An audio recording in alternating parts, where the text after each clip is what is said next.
top anchors only on Modinomics, Saturday, 1st February 8 am onwards. Modinomics 2025. Banking partner PNB, research partner Markets Mojo, stock and portfolio research, associate partner Axis Direct. Bulls to Bears, conquer the budget the BT way. Insights by Shailendra Bhatnagar, only on Modinomics, Saturday, 1st February 8 am onwards. Modinomics 2025. Banking partner PNB, research partner Markets Mojo, stock and portfolio research, associate partner Axis Direct.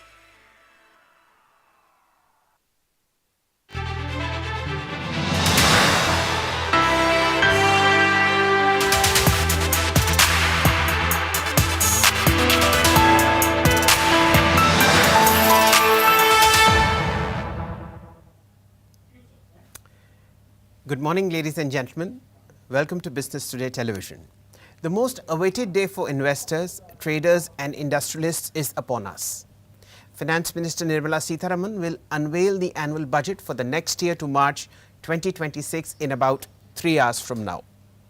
The document assumes much more importance as it comes against the backdrop of a slowing economy, slipping markets, a record low on the rupee and of course rather bleak prospects for wage growth and job opportunities.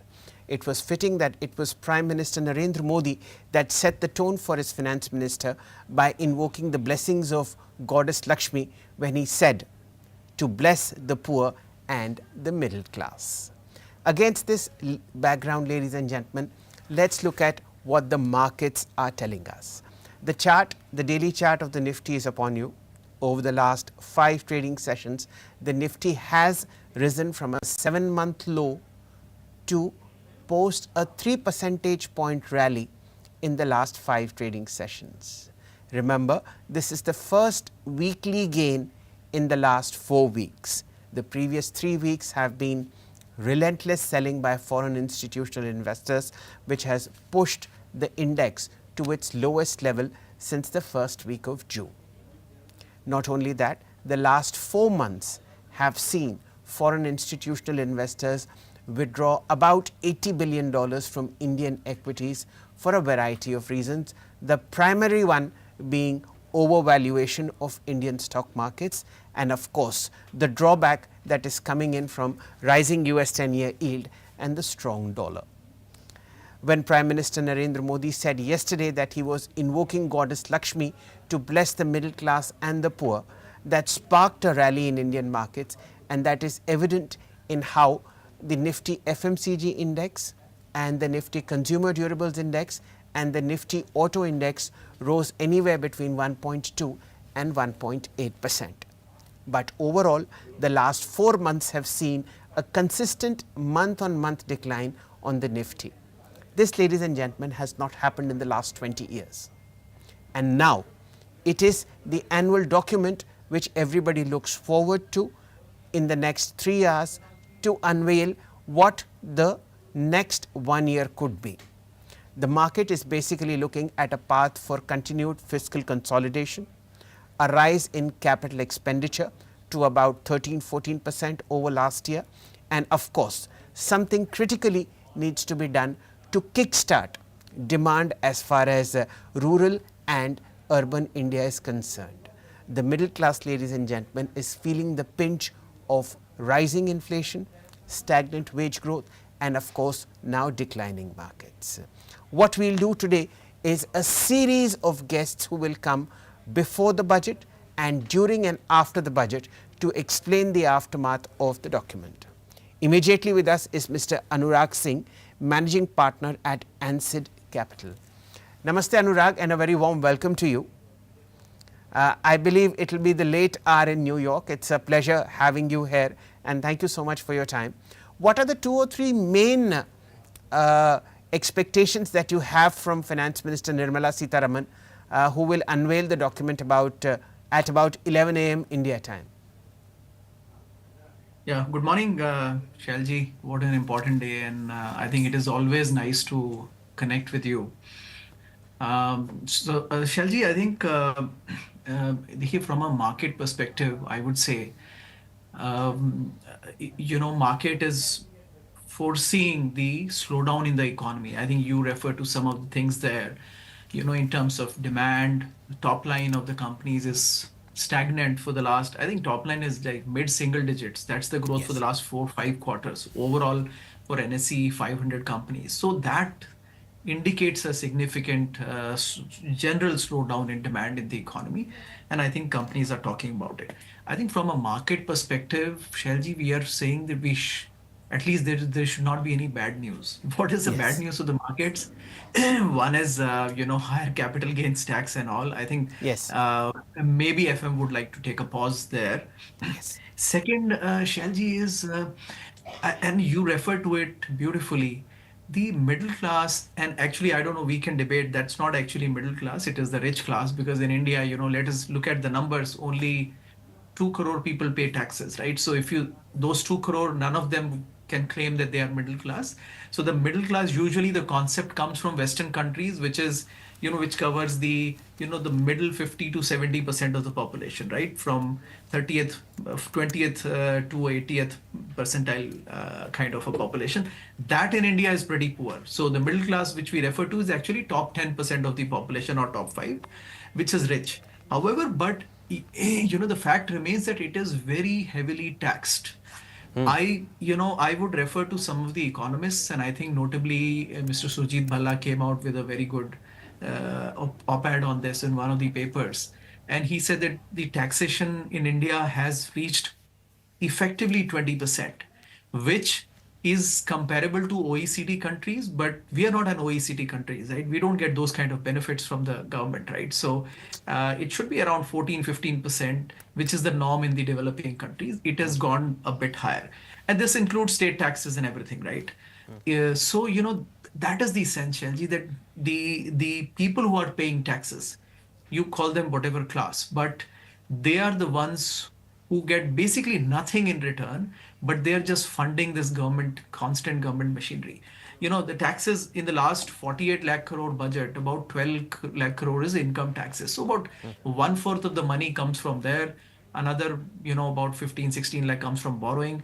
But I think the government spending doesn't seem to stop. So I think in all the expectation of the people who are actually paying taxes, and by the way, they are important, that please do not burden us with enough taxes. The economy is very heavily taxed vis-a-vis the benefits that people get from those. Look, that's important. Otherwise, that really doesn't encourage the right behavior from people, and that's the expectation, right? At least don't So, squeeze the economy, with taxation. So, Anurag, I think you've hit the nail on the head when it comes to taxes being most likely pulled down during in the personal finance space, whether that's how should I say, tweaking tax slabs or introducing more incentives. Only time will tell. Yes, I think one of the pillars would be how to ease this tax burden, especially on the middle class that you mentioned. Now, what are your expectations on behalf of the market? So now that's a bit detailed question, Shalji. And again, look, I'm sitting here in Chicago. I would not like to critique India in the manner that people who are in India can, right? It doesn't look nice, right? But let me pick out from what some of the major economists have been saying. So there are 3-4 points. I refer to Sujit Bhalla. That is the taxation point he made. That's a great point, and I'm sure that point is taken well by the government. That look, we are a very high taxed country, so don't think of further taxing. You can increase penetration and all that, but don't please tax us more, right? So that's one point. The other is by Arvind Subramaniam. He notably refers to 2-3 important points. One is that the the look, we can debate. Many people are saying there's a cyclical slowdown, but I tend to believe that the economy is undergoing a structural slowdown. And why Okay. we say structural, Shelji, and I'll give my reasons why I concur with Arvind Subramaniam. Look at the nominal growth rate of India for the last 10 years. So there is a pre-2020 period and after 2020, which was a bit of upheaval due to COVID. And then for the last 2 years, this financial year, the last one, the nominal growth was 10%. Let's not get into the debate of 8%, 7%. There is a nominal number and there is a deflator applied. There are controversies around that. The nominal GDP is 10% for the last 2 years. Look at the last 10 years, the average nominal GDP growth is also 10%. Now 10% nominal GDP in an economy which has, you measure inflation, it is 4%, I would say 6%, 5%. Okay, that is not sufficient, Shalji. True. Why I'm saying it's sufficient? It is not good enough to, considering that we have a huge demographic dividend. India's median age is 30 years, right? And the aspirations that people have, they're not going to be fulfilled sufficiently with this growth rate. So I think much more needs to be done. And here let me quote Arvind Subramanian. His point is, he's saying people say, oh, there is a slowdown and let us cut taxes and spend some do some fiscal spending and then that will revive the demand.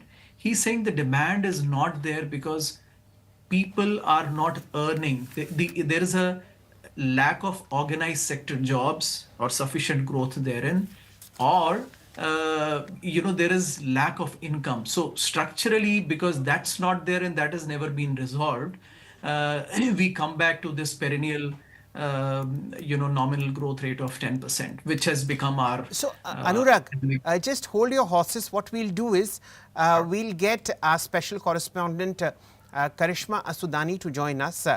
She has been in conversation with Finance Minister Nirmala Sitharaman over the last so many months, and she will let us know what are the 3 or 4 most important things that this budget document is most likely to unveil. A very good morning to you, Karishma. What do you think the document will unveil about 3 hours from now?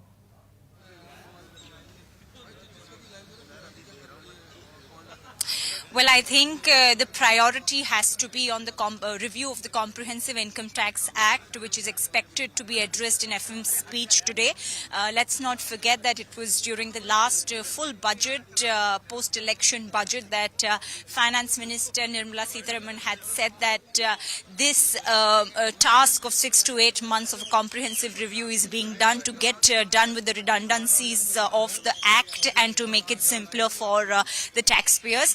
It is also expected that a relief could come in for individual personal income tax payers on the new regime front. About 78% taxpayers have moved to new regime from old regime. There is a possibility government could actually increase the standard deduction from 75,000 to 1 lakh and also bring in relief with 10 to 12 lakh tax slab rates. Besides this, Shell, what is to watch out is their contribution towards the centrally sponsored social schemes, be it Manrega, be it the Kisan Nidhi scheme, where they have been trying to hold a strong fort. And a challenge amidst all this is fiscal consolidation. Are they going to achieve 4.9% deficit by March end? Because the first advance estimates have given a 5%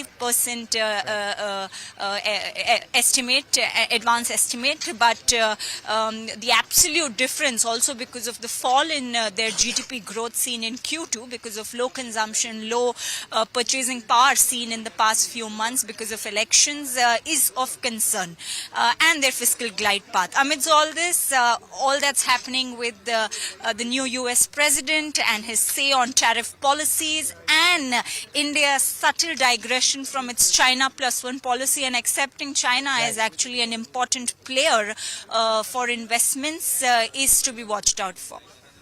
So, Karishma, tell me one thing. You're standing in front of North Block. How cold is it there?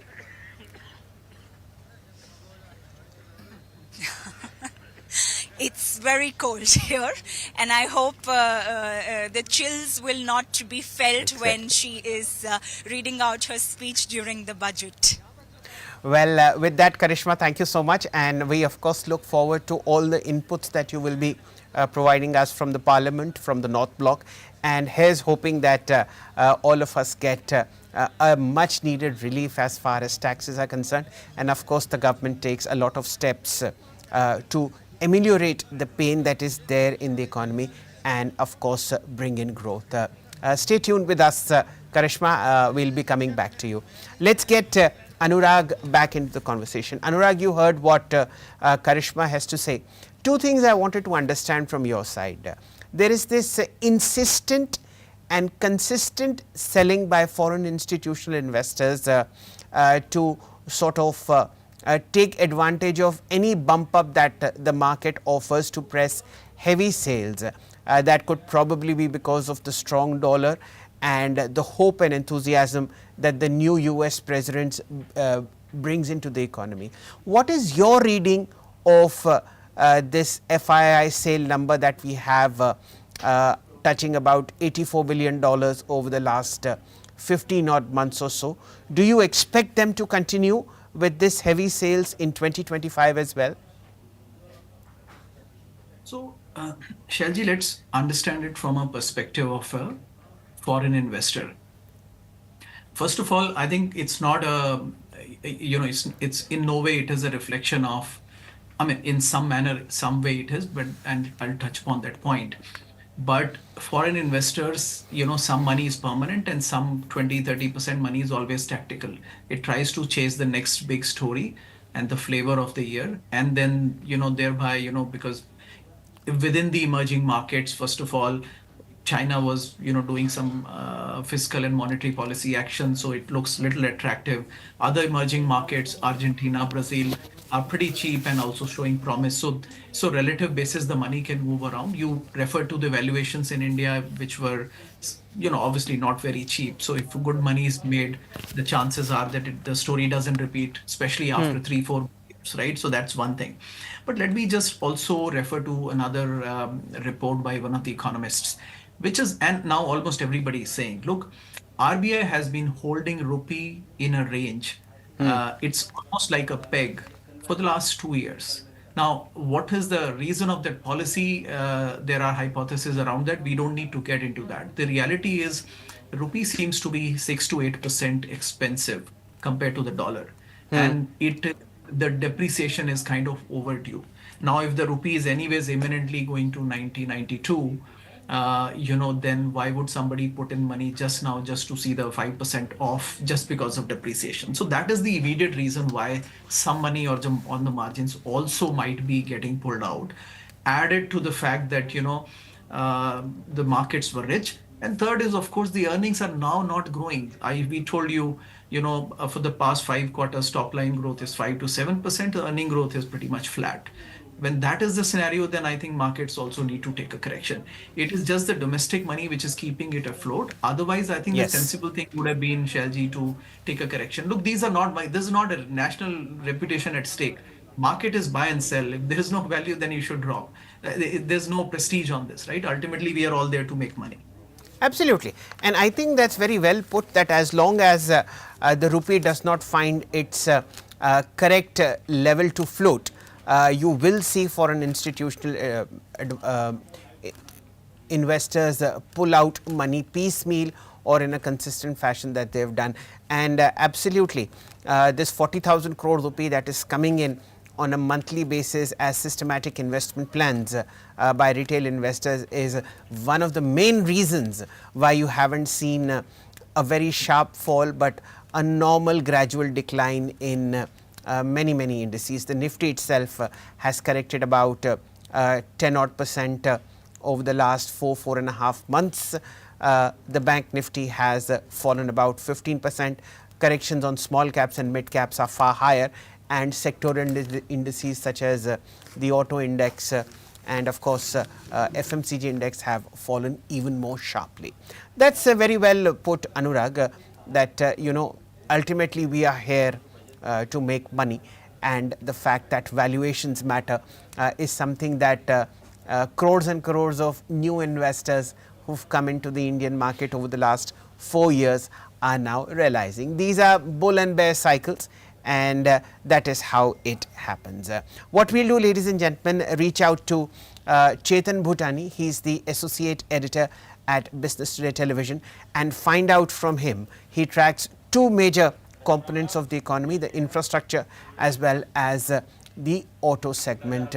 Good morning to you, Chetan, and a very warm welcome. What are the hopes that the market has from Finance Minister Nirmala Sitharaman as far as infrastructural spending is concerned? That's been the cornerstone for the last three budgets and has not only buoyed the economy but also the markets. What should we look forward to? What kind of a number, Chetan? Well, absolutely, Shail, you correctly pointed out. In fact, in the last 5 years, the government has spent over 54 lakh crore rupees in the capital expenditure. But however, and in fact, when you see the economic survey, it also says that over the next 2 decades, India has to focus on building infrastructure at a rapid pace.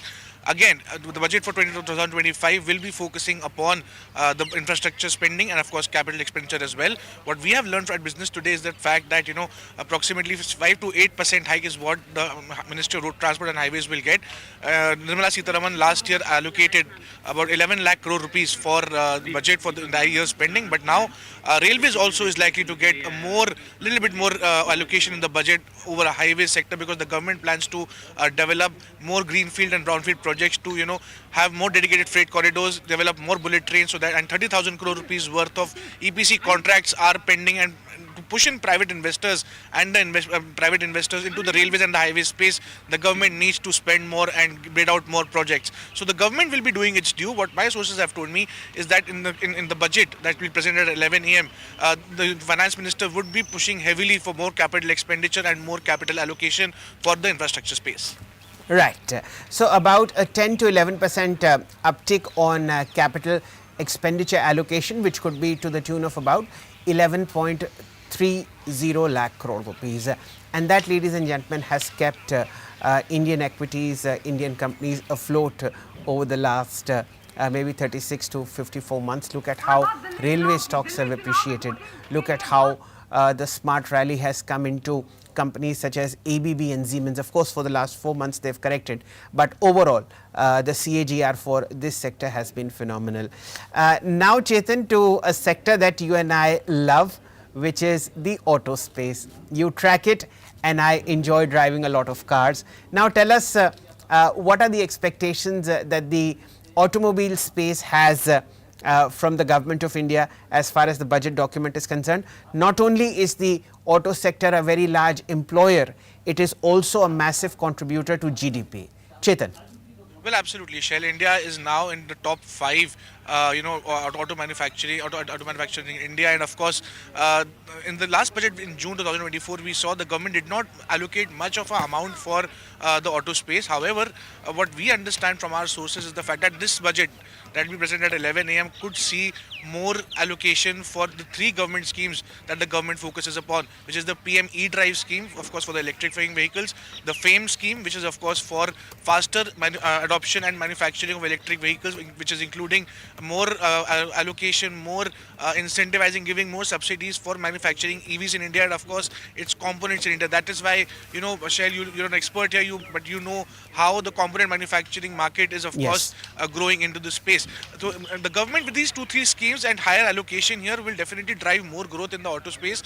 The government would be of course wanting to incentivize new energy vehicles, because the government wants more use of ethanol in its vehicles. The government plans to go completely carbon free by 2030, eventually phasing out petrol diesel vehicles. So the government has to begin now to act if they really want to have new energy vehicles and give more subsidies and incentives as far as the auto space is concerned. However, we're not expecting much stops for petrol and diesel vehicles, of course, because the government's focus is on the EVs and of course the new energy vehicles that are currently in development. Wonderful. Chetan, I am sure you have a very busy day ahead.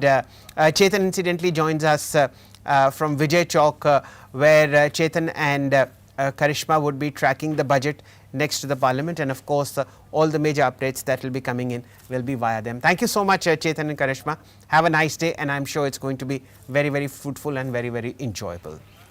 Let's get Anurag into the conversation. Anurag, you heard both reporters in terms of expectations on capital expenditure, the auto space, as also tax relief, and of course a host of other things that the budget document might like to hold. Now, coming to your own strategy for Indian capital markets, Anurag, given the correction is 4 months old, are there spaces which according to you have come into the valuation zone for maybe instigating some small buys, or are we still overvalued? You are not looking at Indian markets at all. What's been your philosophy? So, okay, so before I come to the specific part of your question, Shalji, let me also just, on FII point, and again, I keep picking other people because I don't want to put my name into criticism. But I think this is also important that when FIIs are selling an Indian mutual fund flow that keeps buying the stocks at these prices, look, the prices are not right. And so whatever you buy at this price, it's, it's long-term perspective. That's not, that portion of money is not going to give good returns. But, I think this fallacy sometimes that domestic mutual funds propagate that, oh, had it been 20 years, and now I'm quoting Shankar Sharma ji, which is he's written a beautiful article where he says, oh, 20 years back, money would have, we would have fallen 20-30% on this kind of FII selling. But this time, our investors have done dat ke samna, and, and we haven't allowed our markets to fall. Now, there is nothing more ridiculous than that, Shalji. Really, and you can understand, we are not protecting the borders of the country. It's not dat ke samna. It's a buying and selling has to have a rationale. Even if the market falls, there's no concern. But the point is, if you buy at a wrong price and say we have done dat ke samna, that's a pretty bad argument to make. Right? So I just Anurag, one thing I have to say, Yeah. You've done a lot of effort in sort of finding out other shoulders where you could shoot your gun from, and you've basically listed your own thoughts and found out speakers who've sort of Yes. voiced similar ones, and you're quoting them, whereas actually these are your own thoughts. So that's a very nice strategy. Nevertheless, yeah. But Shalji, the point is we have to be constructive in criticism. We have to say that, look, listen to all these people too. Yeah. It's not okay. But I concur to all these thoughts, right? I've been also saying that, for example, this not protecting the border. This is my philosophy. This is my statement. But yes, the thought comes from him as well. But I've been writing it on the same thing as well. Now to your question, Shalji. What do I buy? Look, now there is a perspective difference, and I want to explain that. Look, as an FI, my 90% of my fund stays within US, 10% goes to emerging markets. Now that's a mandate and that's a philosophy we follow. And within that 10%. So first of all, my 10%, my research will not be to find out 1,000 crore company in India, because that'll require too much effort and involve the kind of risk that we don't undertake. So as per our philosophy, and which is with many FIIs, they try and stick within the top 100 companies. They don't want to go below because, there are other risks, and, we don't have mandates for that, and maybe that requires much detailed work. So that is one point. So a limited point being, I'm not saying that there are not hidden gems there. They might be, but our research is more little skin deep out in India, whereas it is more extensive in US. That is first point. Second is, because of this flexibility of the 10% moving around, we might not have, because the capital can move around, it does move around, right? So currently we are pretty light in India, but that doesn't mean somebody who is based in India, he's not investing in global markets. So that's a good thing. I mean, good or bad, I don't know, but these are the constant that you have to live with. So their perspectives can be different, right? So let this be very open that, whatever I say, if I'm saying that I've been a seller, it doesn't mean that Indian investors should sell too, but it's just that my capacity doesn't, we don't have the capacity to figure out the hidden gems at this market. Now that brings me to the valuation. So Shalji, look, and let me just start with this small example. When I can buy a Google at a price earning multiple of 25, or a Meta at a price earning multiple of 25, or Apple at a price earning multiple of 30, these companies have gross margins around 45, 50 to 60 to 70%. Then I don't have to pay a TCS of 40 multiple, right? It doesn't gel with the overall approach, right? However, the fact is, the Indian market doesn't allow the capital to move around freely, right? It is not there are capital controls. So there is capital, it has to chase within Indian assets only. So thereby there are some disequilibrium that exists. So that is also kind of let it be known as well, that, that it also decides your valuation. That doesn't mean that TCS can't go up. Maybe it can, but it is difficult to justify, eventually. So Shalji, my allocation is purely in private banks. I like top 3, 4 private banks in India. They are pretty safe, they are pretty stable, and we are long-term fund allocators over there. And we believe that ultimately these banks will ultimately capture the even larger share of the economy. And that has been the India story. Aside, technology, I mentioned that, we find it expensive on a relative basis. We don't like that. FMCG, again, consumer discretionary, everything seems really expensive. So I think time would be when there is a little bit of blood on the street. That's the right time to, buy those companies, not now. Fourth is very important. I think we've repeatedly discussed healthcare is a space which everybody is looking at in India, be it private equity, be it listed markets. India has one quality, Shalji, despite whatever we say. There is a top segment of India which is doing very well, exceptionally well, and which continues to do well. By the way, those are the people who say, why are you taxing us more, right? So they're pretty top people, and their kids study abroad, they do foreign vacations, they do everything, right? So hospitals in India are going to be in constant demand. So whatever, whenever you get them at a good price, be it other associate, laboratories, other things, anything related to healthcare outside of pharma is a bit of a hit or miss. It depends on a lot of other factors. But within healthcare, anything which is, associated with the healthcare delivery space is pretty good opportunity. You're not going to get cheap, because again, even if people fall sick, they're going to get treated. So it is recession proof also in some sense, right? So that is a good space where we find value, and it has actually performed pretty well also past 3, 4 years, right? But everybody else has done as well, right? Good well. So basically, Shalji, private banks only. I'm not saying financials. There might be froth in rest of the places. We don't like insurance.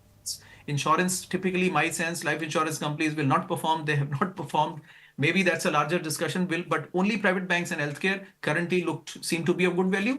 And what is the hurry? Invest 30% in bonds.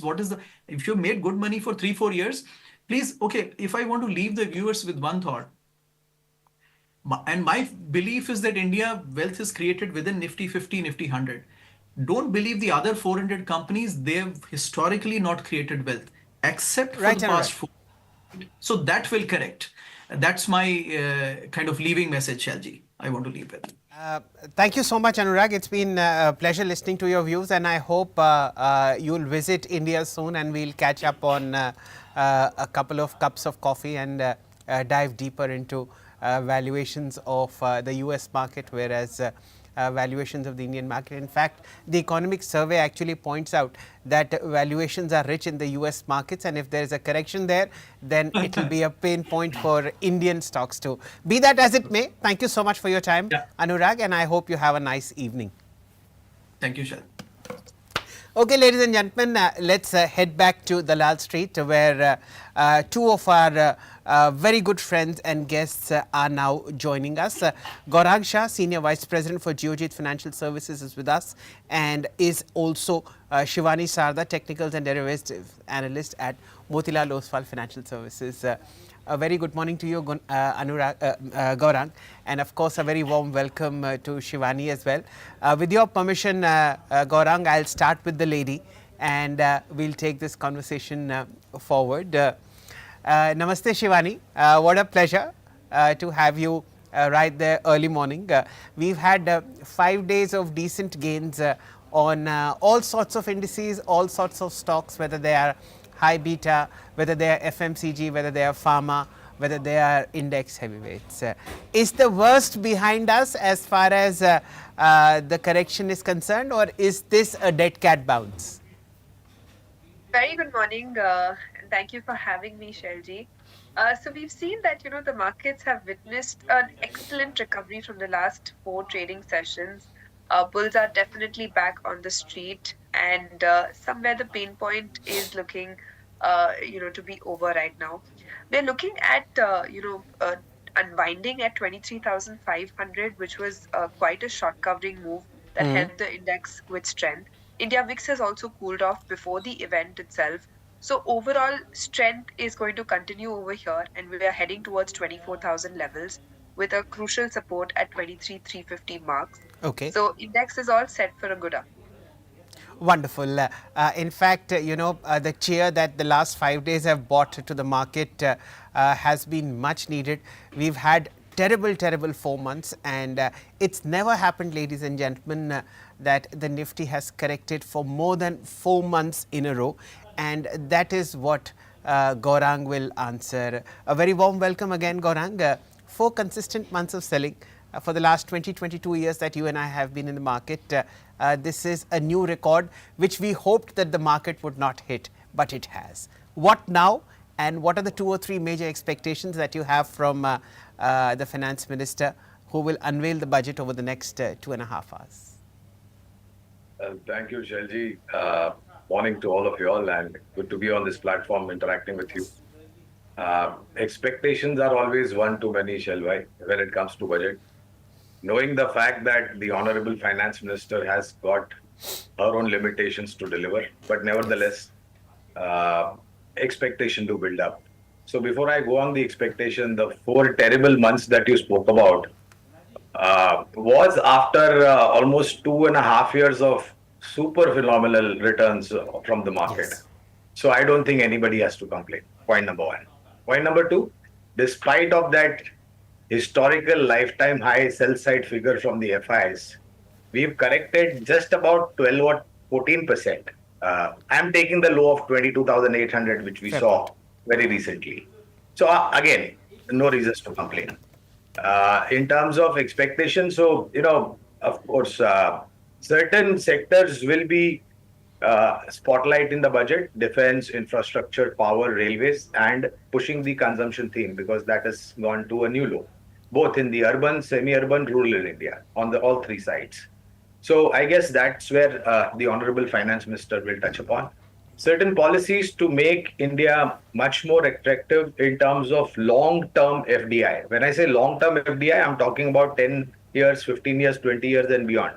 I'm not talking about the short-term P money that comes and goes off within 3, 4, 5 years, and then we are left in a lurch. So I think that's where I'll possibly look at, and making policies for Indian companies to compete globally and as well as perform locally, with fiscal prudence in mind and job creation. So I think these are the broad, and if I have to just take 2, 3 points from the economic survey that was put out yesterday, and the statement made by the Honorable Prime Minister Shriman Narendra Modi ji, then I think there is something positive that is in store today. This is an expectation, especially what is happening in the global arena and the news from the US from President Trump. Fair point. In fact, the survey expects GDP to grow anywhere between 6.3 to 6.8% in the year to March 2026, and it, how should I say, in the sternest possible language, asks the government to move out of the way to provide better regulations, easing of doing business, and of course, exhorts states to follow the path of expanding businesses and creating jobs. That is what the document said, and the fact that Prime Minister Narendra Modi actually invoked Goddess Lakshmi in saying that she should bless the poor and the middle class, so that that itself sparked a very strong rally in FMCG counters, consumer durables, and of course the auto space. Getting Shivangi back into the conversation, that's a very sensible point that you mentioned, Shivangi, that you've taken most your trades off with 23,500 on the Nifty. But what about the Bank Nifty? Do you think that the worst is over? The Bank Nifty actually yesterday rallied very, very sharply. It rose to the extent of about 1.5% to 49,587. Your view on Bank Nifty? Excellent short covering move, and after the consolidation of the last 2 to 3 sessions, we've seen that strength has been regained back here as well. Now, the interesting part is that heavyweights were performing from the last 2 to 3 months slowly but gradually. But the interesting part has been that from the last 1 week, the smaller banking names have also contributed to this index, and overall, the entire space is now showing strength. So we are expecting, this. There was a hurdle at 49,500. We've comfortably closed above the same. Now we're expecting this level to hold for the next up move towards 50,500. And of course, volumes have added, and IVs have also cooled off for Bank Nifty, which clearly indicates that put writers are quite comfortable here. So 50,500 is next what we're looking at, with a support of 48,850 levels. Point. And this is very well said that over the last 5 trading sessions, it's the PSU banks. Look at Bank of India. It's appreciated from 90 rupees, which was the most recent low about a week ago, to somewhere like 112, 113. And that also included a stunning set of third quarter numbers, which the bank reported midweek. Gaurang, coming to you. This 4-month correction, especially on the PSU segment, has been very, very sharp and has sort of made many retail investors nervous. The point that you mentioned, that the previous 2.5 years have been so good, and wealth creation in the PSU space was the maximum. Given this background and the correction that we've seen, have some stocks, according to you and Geojit Financial, come in the buy zone as far as valuations are concerned, especially government PSU banks? Well, Sushil, I think the sell side was more aggravated because of some sell side report from institutions, especially the foreign institutions. And if I have to reflect upon the earnings, not only in the third quarter, whatever we've seen now, but even in the second quarter, I think public sector banks did quite well. Some of the names which we have fundamental buy side report. So we are optimistic on PSU banks, SBI, Bank of Baroda, Canara Bank, Bank of India, PNB, and Indian Bank. These are the names wherein we have. But then the valuation was looking extremely juicy post the correction.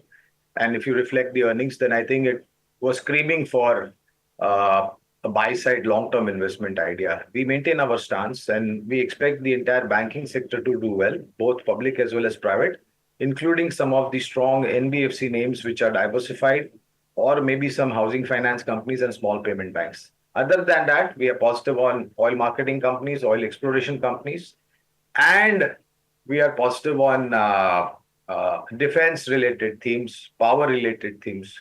And this is where I believe the Honorable Finance Minister will also do a decent amount of budgetary allocation like she has been doing over the past couple of budgets. And these two segments are priority sectors according to us, power as well as defense, including infrastructure, because we lack a lot in terms of the demand and the supply that we have.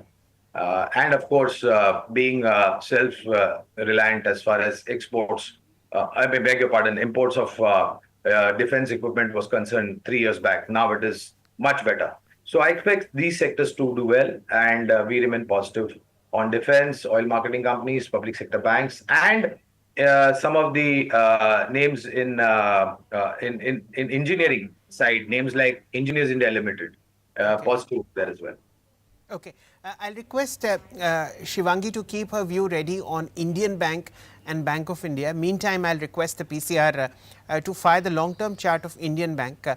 You'll see strength, and the fact that in the last 5-7 trading sessions, the bank has actually improved dramatically. It's just corrected about 2.5% in the last 3 months, and about 4% in the last 6 months, whereas many of the indices themselves have shown a very sharp decline. This modest correction in Indian Bank is mainly because of its financials, which Gaurang has alluded upon. But let's go to Shivangi. Shivangi, your view on Indian Bank. Yesterday's close was 555.75. So talking about Indian Bank, we've seen that, of course, the smaller names have now witnessed buying attraction in the banking space. And Indian Bank specifically has taken a good support at its previous resistance zones. So clearly, there has been a role reversal that has happened technically if you check the charts. Now, on the larger time frame, also we've seen a consolidation of the last 7 months, and now the stock is picking up and from the lower levels of the consolidation band. So definitely looks quite positive for a next good up move.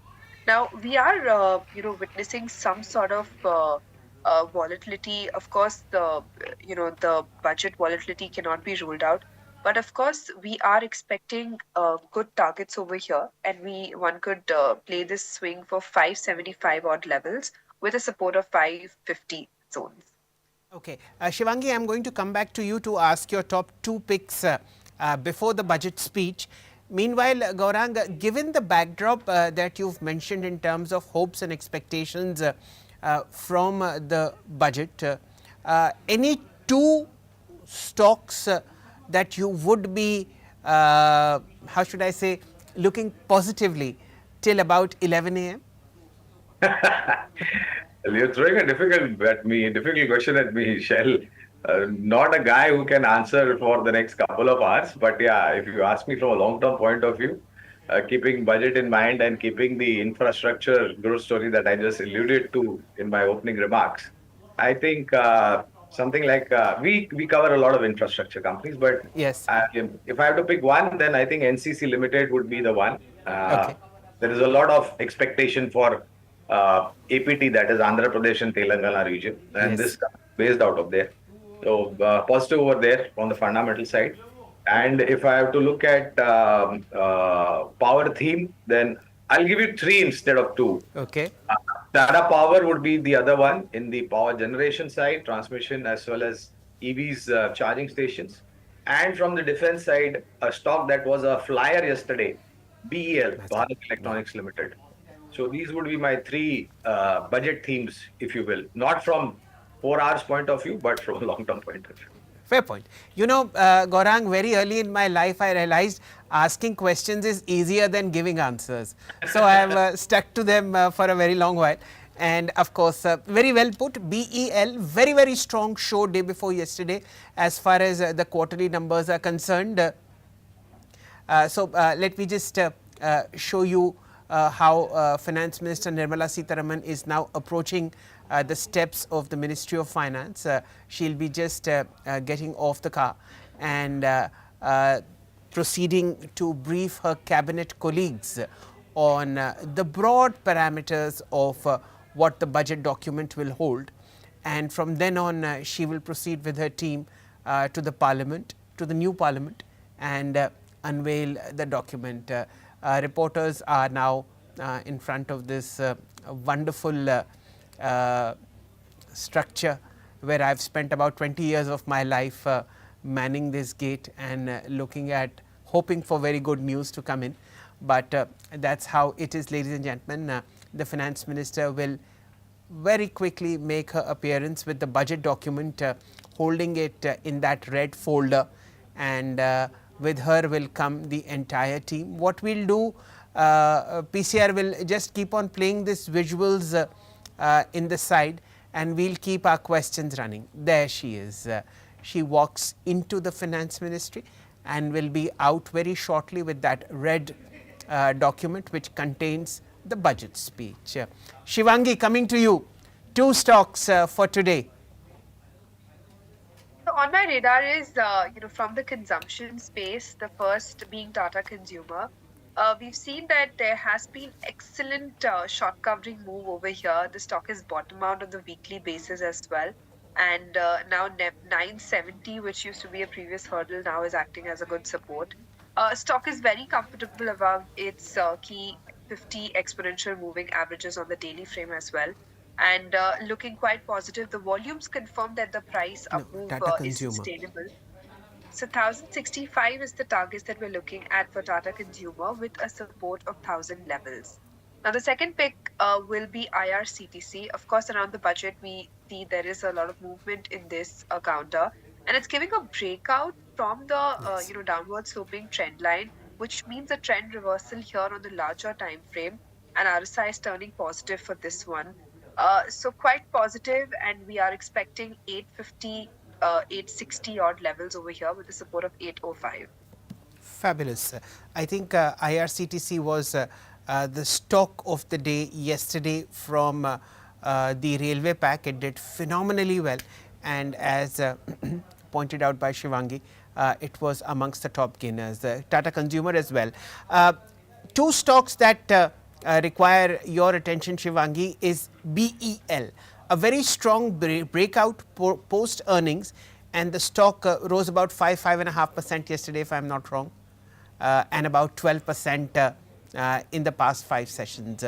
Shivangi, a build up before the earnings, very strong earnings, and a further build up post earnings. What are the charts telling you at 292.65? BEL has been a consistent performer from the last 4 years. Consistent buying has been seen with good support-based buying, and we've seen that although recently there has been some softness in the stock, but overall it's always managed to pull back, from its support levels. And quite positive momentum can be seen around from the last 3 sessions. We are witnessing strong buying here. And volumes have added in the last 2 days, which also confirms a good up move. So we could expect round about 310 levels for this one, and a 280 would be an important support to watch out for. Those who are in the buy trade also don't forget to trail their stop losses above. Wonderful. So please keep an eye out on BEL. I'll request the PCR to fire the longer term chart of BEL, maybe 3-4 years. And 2 or 3 points will be very clear from this chart. One, what Gaurang mentioned, that in the last 36 months or so, a phenomenal amount of money has been made in PSU stocks in the broader market, and in particular defense counters. The price that you see 292 is actually a 1:1 bonus also. So this is actually a price of somewhere like 590 odd in the last 1 year. I'll request the PCR to fire a longer term chart. You will see how BEL has given supernormal returns, and that buttresses the fact that both Gaurang and Shivangi were talking about. Yeah, 2 years is 2x. 3 years will be even better. Can we fire a 3-year chart? Yes. 5 years is 9x. So that is the kind of wealth, ladies and gentlemen, that the market has created, and we are getting worried about this 4-month correction. One must have, how should I say, a balanced view in life, which Gaurang so very often talks about. Gaurang, coming back to you. So I have done all that I could to visually show our viewers what you were pointing out. But one very important statement that Prime Minister Narendra Modi made yesterday, and you alluded to as well, that Goddess Lakshmi should bless the poor and the middle class. How do you think the market has interpreted that statement? I think I was very, honestly, Shell, I was very pleasantly surprised to see the market movement on Thursday, especially during the monthly expiry. And during the last 3 days, that is Wednesday and even on Thursday, intraday correction was witnessed at around about between 11 and 12 or thereabouts. Markets was trading high, it dipped because of some sell side, and then it again recovered. So that showed strength to me. And more importantly, with the kind of build up that we saw yesterday, just 1 day before the budget, Shell. More so we can give that credit to the economic survey report, and of course what the Honorable Prime Minister alluded to. So let's see what's there in store. I don't want to build up huge expectation, but normally, Shell, you know me, I don't really have budget expectations. But this time around, I have turned my side due to many global reasons, and more importantly, the kind of consumption and capex and credit offtake. These are things that we talk about, Shell. I expect this to be in top of the list in terms of priority for the Honorable Finance Minister when she starts delivering the budget today. Okay. Gaurang, hold your horses. We'll get back to Shivangi. Shivangi, Gaurang talks about how wonderfully well the Nifty reacted to the kind of short covering or maybe value buying that we saw over the last 5 trading sessions. Would you want to highlight some internal data in terms of advanced decline, in terms of your own observations that you might have had in the past 5 trading sessions? Out of 5, in 3, the Nifty ended at its day's high and continued with the rally the next day also. Shivangi. Data point here, which I would like to show, which is the FII's long short ratio. So recently, we've seen that this ratio, sank to 11.1%, which is the recent low for this one. And I'm talking about the F&O data. So we've seen that, whenever in the last 3 to 4 years, this ratio has come down to maybe 10 to 15%, the market has taken a reversal from those levels. So this clearly indicates that there is a bottom formation here in the markets. Of course, the selling has been steeper this time as compared to the other times in the last 3-4 years. But we are witnessing some sort of stability here as well, and expecting this reversal to be sustainable here. Now, the magnitude of the DII's buying has also increased, which clearly shows that there is strength in the domestic market, which is being supported by all the players as well. So this is an interesting data point supporting the index. Fair point. I think for the immediate short term, the trimming of the long short ratio is something that holds out a bit of hope for traders on the long side. But Gaurang, any bump up is met with heavier sales from foreign institutional investors. Your thought on our Gora friends, what are they thinking? Well, how do I put it? I love them, yeah. They are the ones who make me invest in stocks at reasonably low valuation. Yes. Look, I don't look at what happens today, tomorrow, 1 week, 1 month, 3 months, 6 months. I am really not bothered about what happens to the market, and especially what the Goras do. I'm more concerned about what data points I believe in, what data points domestically I understand. Yes, global markets have their bit to do, have their impacts on our markets, and especially, don't be surprised, Shell, post today or even after the budget, by the time we wind up the market at 3:30 and maybe next week, there'll be one country where these guys can go in a market basket. I mean, so be it. I mean, we had we had FI selling. On the flip side, we had depreciated rupee against the dollar at lifetime low. So we had our own problems to take care of. I think we have taken care of them reasonably well. So if they want, they can sell more. I'll be more than happy.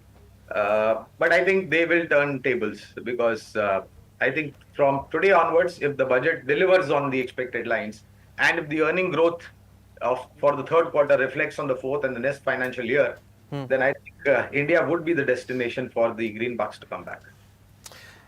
As always, I have offered digital ghee shakkar to Gaurang many times, and I shall be sending it to him on SMS. Gaurang is the only market participant who's not on WhatsApp. Am I right, Gaurang? Or do you have a different phone which you've not shared the number with us? No. I have 2 phones, one official, one personal. And in none of the phones, I have WhatsApp and the X and the Y and the Z and the Insta of the world. I'm far away from that, Shell. And that's the reason why there's so much of calm and peace on your face, Gaurang. You're not tuned into social media. I wish I was in the same boat as you. Shivangi, we've seen the pharma index run the other way around because of too many changes that came in from the US in terms of what President Trump mentioned about tariffs. Within the pharma space, what do you think is a good pick at lower levels? So yeah, definitely pharma has been a recent favorite, and we've seen that the stocks did kind of rally in the month of December, but January kind of muted off and profit booking was seen thereafter. Within the pharma space itself, it's the diagnostic and hospital space which is looking more attractive right now at these levels. So I would like to shift a little bit focus here to the hospital name. I'm liking Apollo Hospital, which has taken a good support near about 6,600, and this one is poised for a good up move. Now the good part is that on the larger time frame, month-on-month basis, it has been respecting its upward sloping channel and looking quite positive. So this one will be on cards. And next targets that we're looking at is around about 7,050 and with a support of 6680 zone. Very good morning to you, Gaurang and Shivangi. Good to be having you right on the budget day. Just a couple of hours from now, we will see the finance minister come out with that budget speech. Record 8th budget for her. Let us see whether this time around the middle class and the taxpayers are on top of her radar as well. Gaurang, I'm going to be coming to you right here.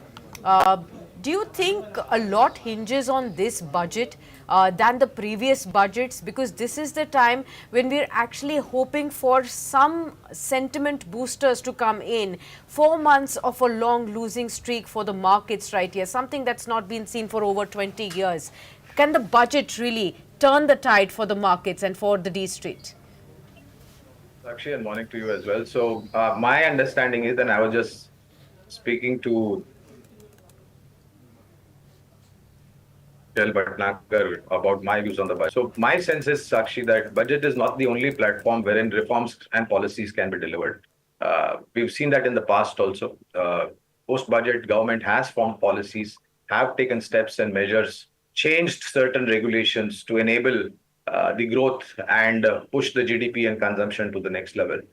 But yes, I do agree with you that keeping all that has happened on the local and more importantly global front, expectation is post the economic survey and the statement made by the Honorable Prime Minister that possibly today it would be not business as usual. I think the Finance Minister will definitely deliver, if not all, but on some of the expectations that we all have in the budget. There is a green start as far as the Lal Street is concerned. You have a 101 point uptick on the Nifty. Shivangi, 23,600 is with us. That brings a lot of cheers to all those people who watch charts and levels. This was a major resistance that the market was hoping to overcome. Let's hope, as everybody has been, that this turns out to be an even better day than the last 5. Now let us look at stocks that are contributing to this. HDFC Bank, the highest weighted stock both in the Nifty and the Bank Nifty, is up 5.5 at 1705. There is a strong traction coming into TCS, 15.8 higher. L&T is 24 rupees higher. Bajaj Finserv 14 rupees higher.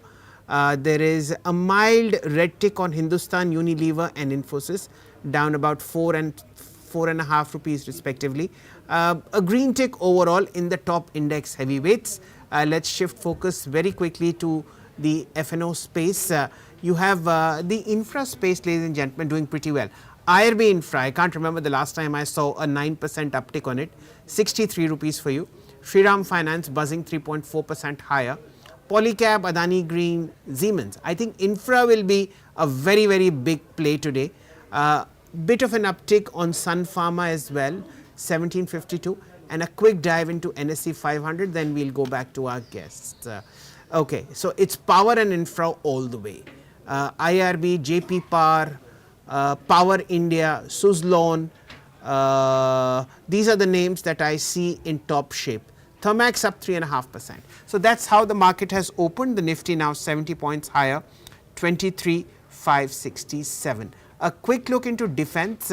This is a space that was buzzing really well over the last 2 or 3 sessions. You have BEL 2 rupees 40 higher, 296 about Garden Reach, 15 rupees 60 higher, Cochin Shipyard 16 rupees 70 higher, and of course you have HAL 17 rupees higher. So this is a very nice broad number. Advanced decline is 1389 versus 454.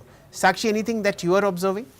Absolutely, a whole host of buzz, and we are seeing all these favorite stocks come back into action. Infra, railways, defense, power, PSUs, all of these stocks are actually coming back into flavor. We have more guests joining in with their views on what to expect from the budget. Vaishali Parekh, Vice President Technical Research and Analysis at Prabhudas Leeladhar is with us, and also joining in is Sharad Awasthi, Head of Research at Smiths. Warm welcome to both of you, and thank you so much for taking the time out. Big day today. 2 hours from now, we will finally see whether the Finance Minister has given into all those long wish lists that have been coming to her for months and months in a row. Let me kickstart with Vaishali. Looking at what we are seeing in the pre-open rates, 23,550, 23,600. क्या अब की बार एक बार फिर से होगा 24,000 पार budget के बाद? Yes, there is a lot of optimism in the air, and well, now that we are seeing a good opening, I think we are going to witness a good wild swing. So for today, I would say 23,250, 23,300 should be the support levels, and about 23,650, we would be heading towards 23,800 to 24,000 levels. So yes, right now the bias is quite positive. Right. Giving company to Vaishali is Sharad Awasthi, Head of Research for the Private Client Group at Smiths Securities. Namaste, Sharadji. I think it's the first time that we are welcoming you in the morning. Normally, we have you in the afternoon, and an all-important day for our viewers to listen to your very calm and collected and poised voice as to what your top expectations are from the budget and how is it likely to impact markets. Yeah, thank you for having me on the show. Yeah, I think largely, sir, the budget would focus on the twin themes of consumption and capex formation. That will be the primary theme they would focus on. And most of the initiatives that they take, whether it's a tax cut or whether it's rate rationalization or some inverted duty structure correction, most of it would be directed towards increasing consumption. There could be something, on the home loan rates because in most metro cities, the kind of home loan rates or the reality rates that they are, I think this 2,40,000 or 2 lakh kind of exemption really makes not much sense for anyone to buy a home. It's only getting you part of the flavor. So I think that could be something that could be looked at. Similarly, income tax rate rationalization in some brackets, I think the government has to understand that, this mid cap is going to bulge, your per capita incomes are to double. So anyway, your tax inflows will be strong. But to spur consumption, I think it is high time because over the next, 6-8 months, maybe if you look at the economic survey, I think inflation is coming down specifically in India. How it shapes in US, etc., is something that's another ball game. But I think the focus would be on, spurring consumption through direct and indirect measures. And similar approach would be on the capex front as well. Though it's a hard job to balance both, but I think this would be an eventful budget which should lead to much more optimism in the markets and the economy. Okay, eventful budget that could lead to optimism in the economy as well as in the markets. Vaishali, top key sectors that you will bet on today and key stocks that you're looking at for the budget day trade. Well, of course, I would look at power, infra. That's the common sector which everyone would be focusing on. But I'm watching at the stocks technically, I think some of the rail stocks are also showing a lot of volume and momentum. So rail sector also should be the focal point. But basically infra related, so I would say along with that also cement, and the other sector is power. So NTPC, REC, these are the stocks that I would be focusing on. And back to the basics, the trends which are already intact. So Maruti is one of the stocks, auto sector. I would go on stock specific yet. Okay, it's a bit of a buoyant market so now, and you see visuals of Finance Minister Nirmala Sitharaman and her entire team of bureaucrats joining her for this photo opportunity in front of the Finance Ministry in the North Block, and there you see the red jacket in which the budget speech is ensconced. From here, the Finance Minister will head towards her cabinet colleagues, give them a very, very brief outline of the major policy changes that are now in this document, and from then on, she will be headed towards the Parliament. Sakshi, any thought you would have on the lovely sari that she's wearing? Yes, she always wears those lovely kanjivarams, and she's been donning those all through along. This is a record 8th budget. We've seen, shades of yellow, shades of white, shades of red, all across. And let's hope all of these colors are spread across her speech. Now, she's the one who holds the record for the maximum consecutive budget speeches that have been given. She got that last time around when she presented the budget in July. And this is again her record 8th budget. She also holds the record for the longest speech as well. So let's hope it's not as long as that, but it actually, contains all of our wish lists coming true too. So that's something that we are hoping for today.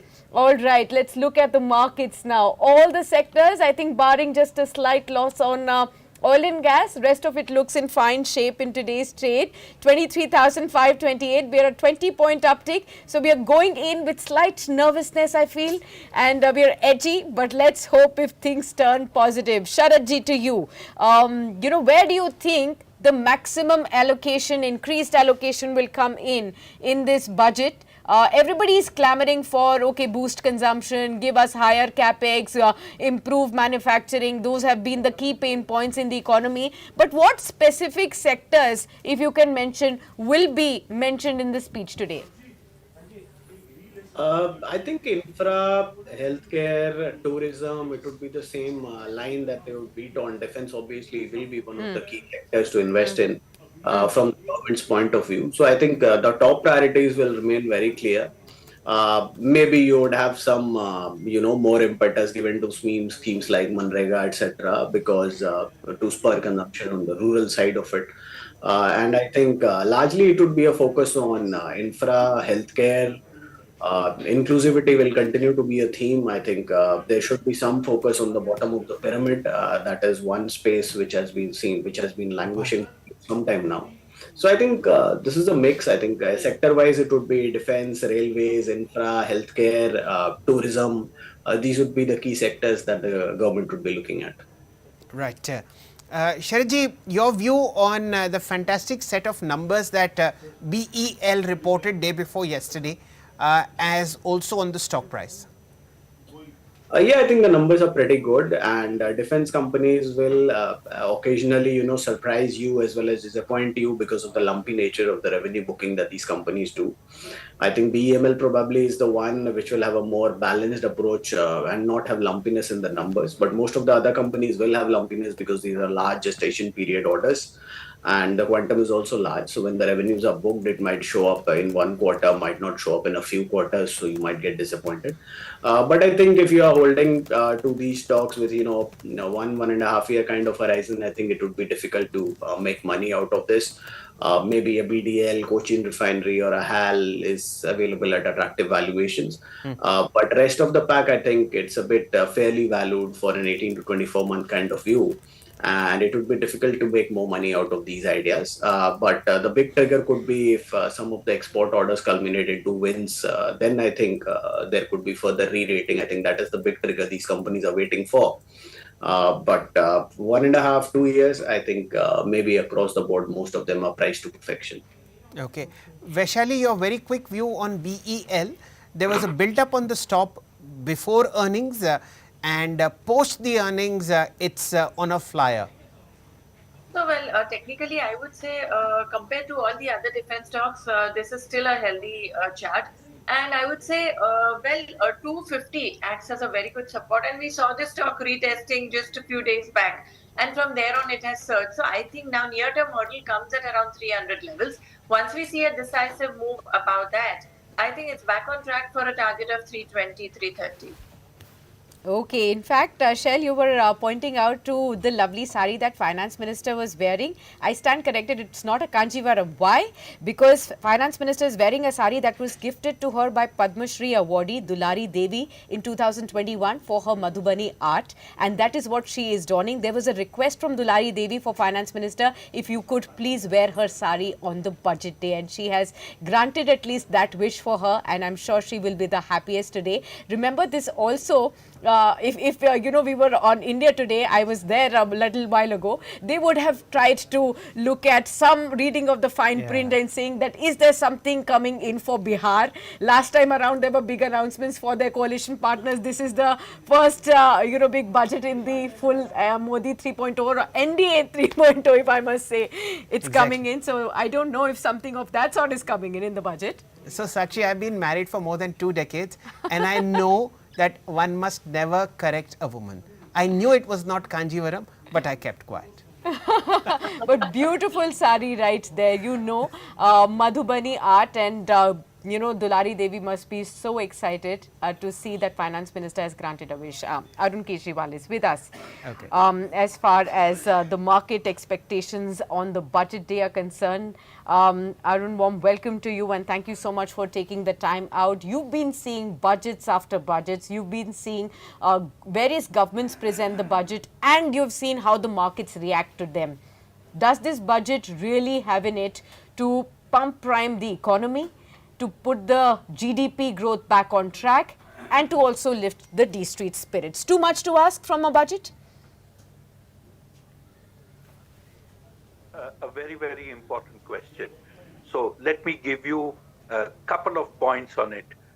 This is probably the first time in the last 20-25 years that I am trying to understand the budget where the street has virtually no expectations. There has been no pre-budget rally whatsoever. What you have seen in the market over the last 4 days is more of a corrective rally, if I could use that term. What do people expect?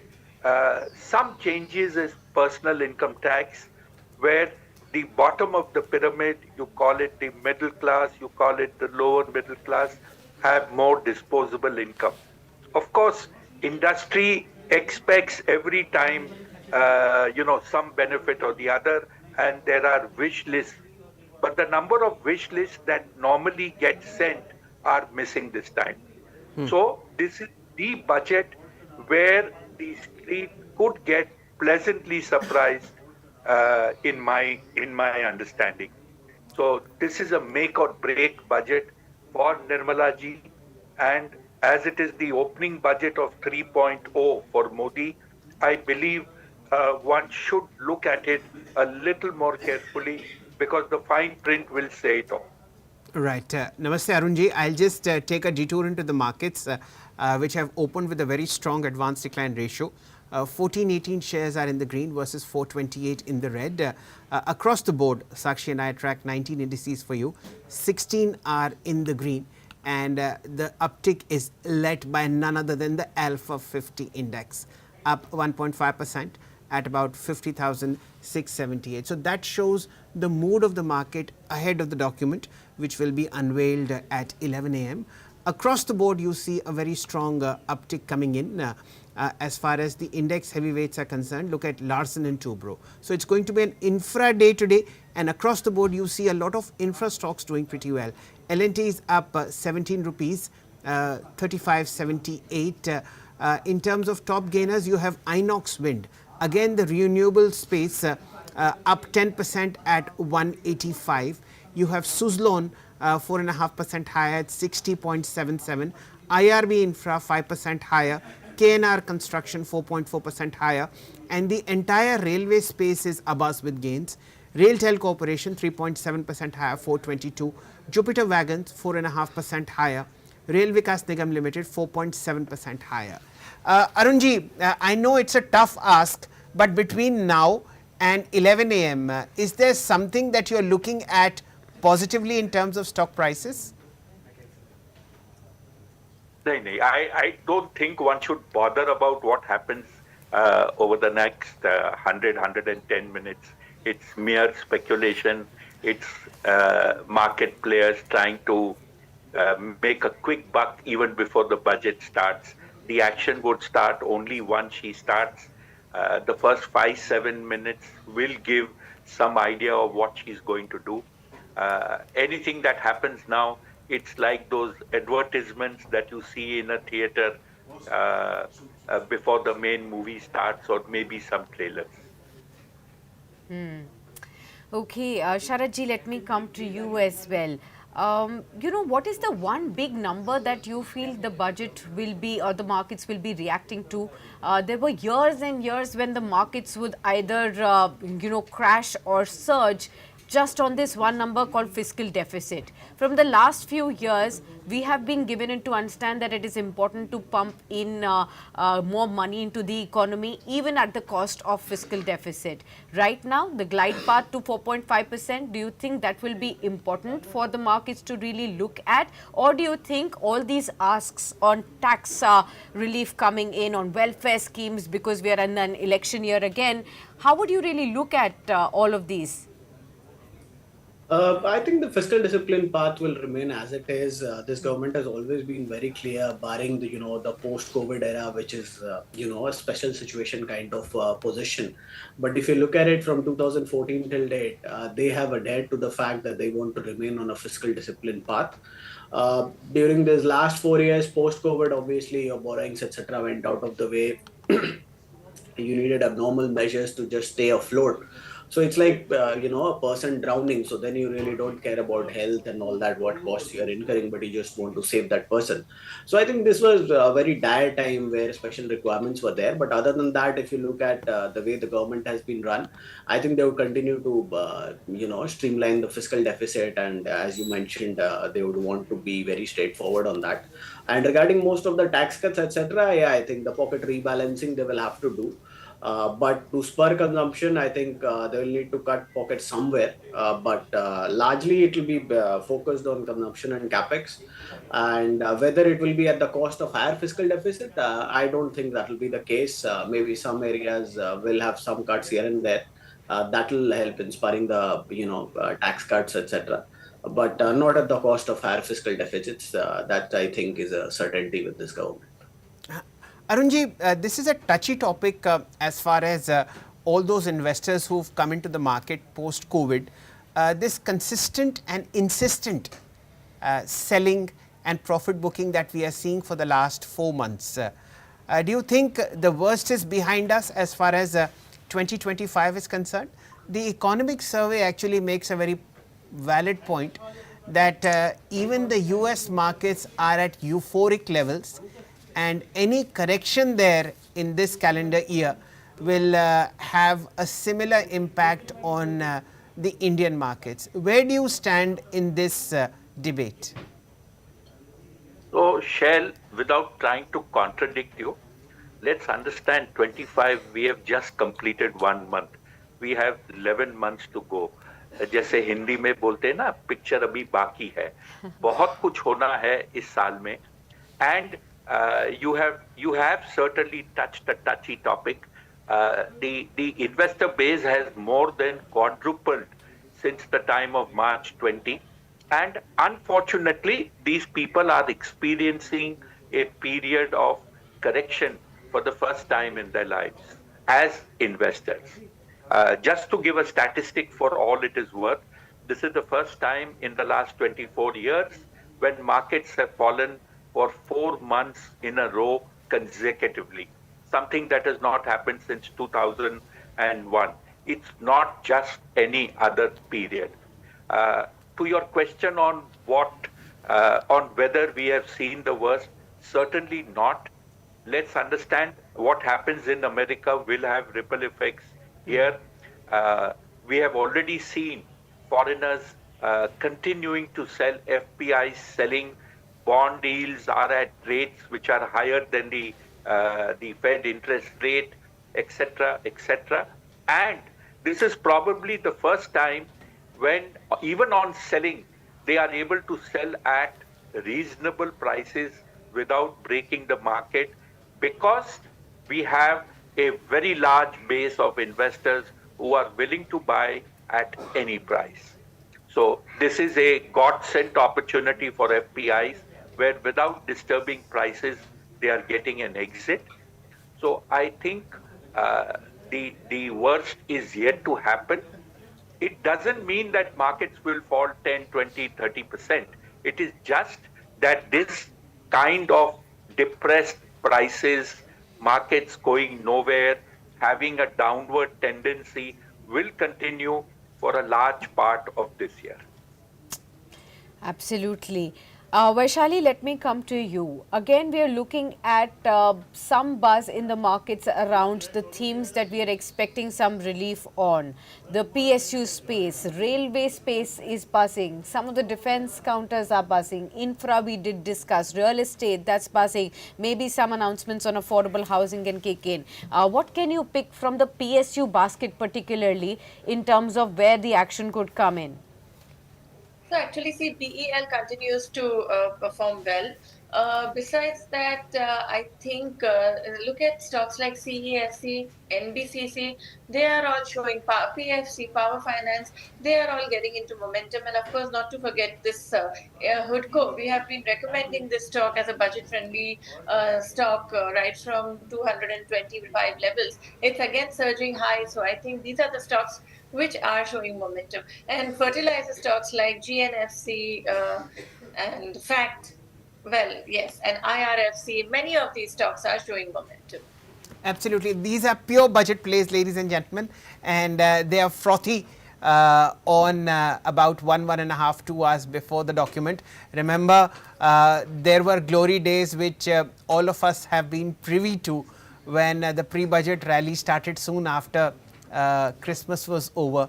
But this has been an exceptional year, and this has been an exceptional year because the last 3-5 years have been phenomenal when it comes to making gains. This is a painting that's being drawn of Finance Minister Nirmala Sitharaman. I hope she does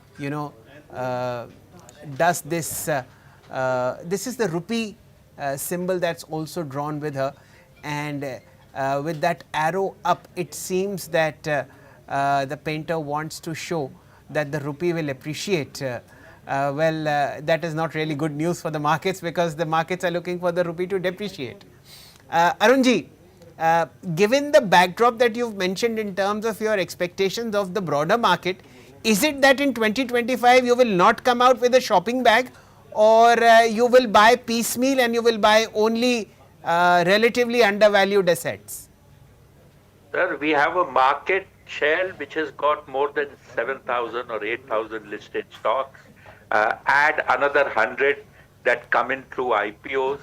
So you have plenty to choose from. And if there is a problem, it is where to allocate the money amongst those stocks which are identified. So never to say that there would be nothing that is available, but it would be a little more difficult than taking, say, 1 or 2 sectors and investing in that sector, whether it is from the top or picking from the bottom and doing it. You will have to be careful in stock selection, and you will be able to make your 15, 20, 25%, but randomly following stocks, looking at, don't take it seriously, but with a pinch of salt. Just hearing a casual guest on the show and taking a stock just because somebody said he likes it. It could have been said in a lighter tone. It could have been said in a comparative tone that compared to A, B looks good, and you go and invest, you could be in trouble. So there are plenty of stocks which are available, and making money in general would be tough, but making money for people who are prepared to put in their effort, I'm sure there will be money-making opportunities. And just to add to that thing, to give it some sort of color, there would be money-making opportunities in galore. Okay, and in that background, I'll just request the PCR to fire the chart of Blue Jet Healthcare. When Arunji was with us in his last appearance, he had mentioned that you need to look at this newly listed company at a record high, ladies and gentlemen, somewhere like 766 today, 2.33% higher. So that's the reason why you need to listen to sensible people like Arunji, because in this complete dismay, when almost all parts of the market are falling like 9 pins, you get Arunji to pick outperformers, not only outperformers in the market, but those that hit record highs against the broader trend in the market. So thank you for this one. Do people continue holding Blue Jet Healthcare, or is there much more ahead, Arunji? So if you were to ask me on a 12-month horizon, yes, there is more to follow. But if you are talking from a trading perspective, because there has been a very sharp run up in the share, there could be a short-term correction. One can never rule that out. But for an investor having a 12 to 18-month horizon, just stay invested. The company has declared its best ever profit. It has put in place the expansion. Some of it has come on stream. It has announced new expansion when the results were declared. So things are on track. Company is cash rich. It doesn't have debt issues. All these things warrant for a stellar performance going forward from this company as well. Right. Okay. Sharad ji, coming to you. I think the one question that also begs that begs our focus is whether the FII flows, the FPI flows will return to India post this budget. Are they also looking forward to some indication in the budget that would attract them back to our country? Was it only about valuations, or are there other things which are policy driven that are somehow not able to pull all that foreign money yet in? No, I don't think they would be very aggressively looking at the budget. I think the focus of FII inflows would depend, on the interest rate and inflation trajectory, which is intertwined. And our opinion is that inflation would come down with due respect to what Mr. Trump would do in terms of tariffs. That could really, jack up inflation in the US and maybe delay. Because even if you look at the economic survey, you look at the report, it says that, the developed world has cut interest rates by anywhere between 75 to 100 basis points.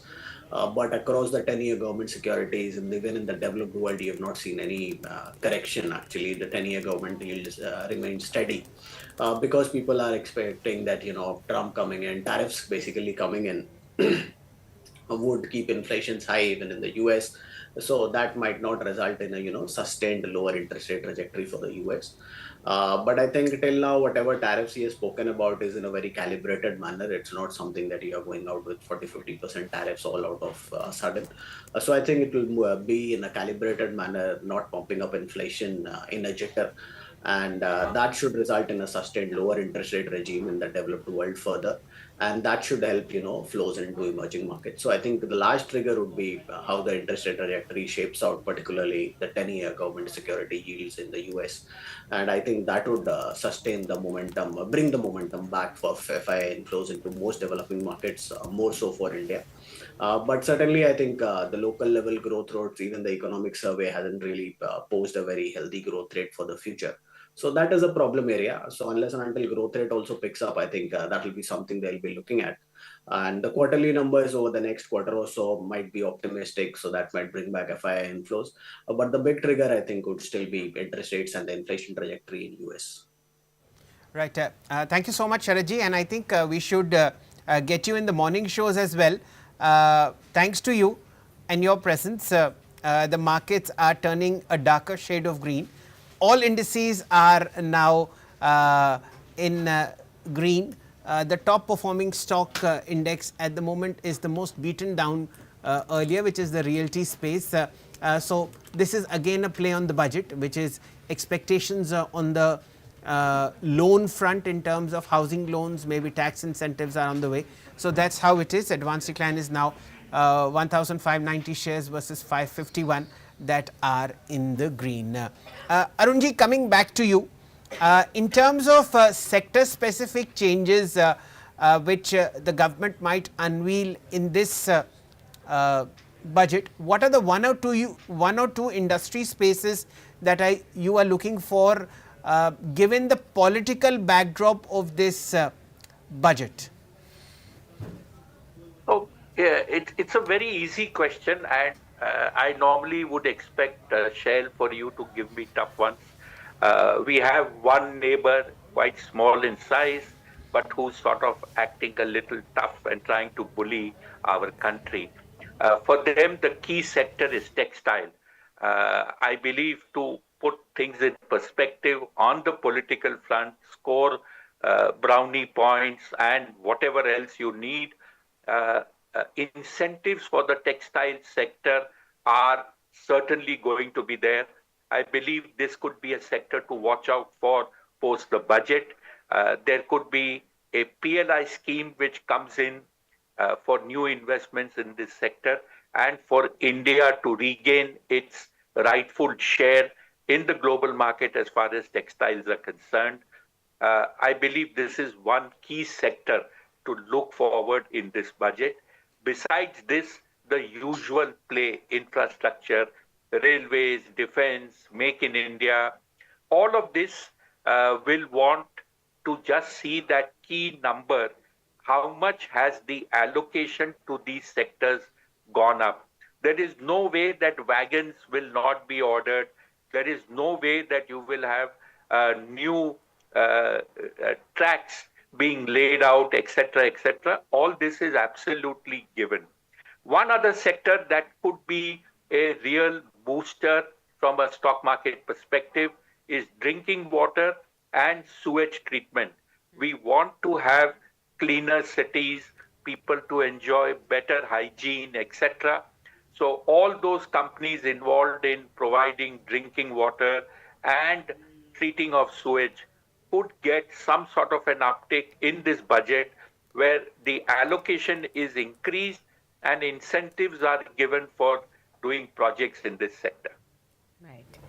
Well, Arunji, thank you so much for being with us and as always sharing those pearls of wisdom on the budget day for all our viewers. Let's keep our fingers crossed and see whether this time around the budget will carry something that can pump prime the economy as well. Let's now welcome viewers another top guest who's joining right in. Remember, this is a non-stop budget coverage that we are doing for you on Business Today Television. Manish Sontalia, Director and CIO, MK Investment Managers, is now joining in. Manish, warm welcome. Good morning to you. Good to have you with us on Business Today Television. 1.5 hours remaining now before we see the final print on the budget and the speech starts. What's your one big expectation from this speech this time around? I think alleviate the problems of the middle class in terms of consumer spending. I mean, that is very much the need of the hour. And, the consumption of the middle class has really fallen off the cliff. It's the largest that the economy got during the COVID. And, that is one area that should get a whole lot of impetus and which could actually, drive other things like your private capex, etc. Today, consumption itself is very weak. And that is also not driving the private capex. The government is doing its bit as far as the capital expenditure on the government side is concerned. Even that is falling short of expectation. So I think the task is tough before the FM. On the one hand, you will have the FRBM, sticking to 4.5% fiscal deficit. Last year, capital expenditure on government side will not be met.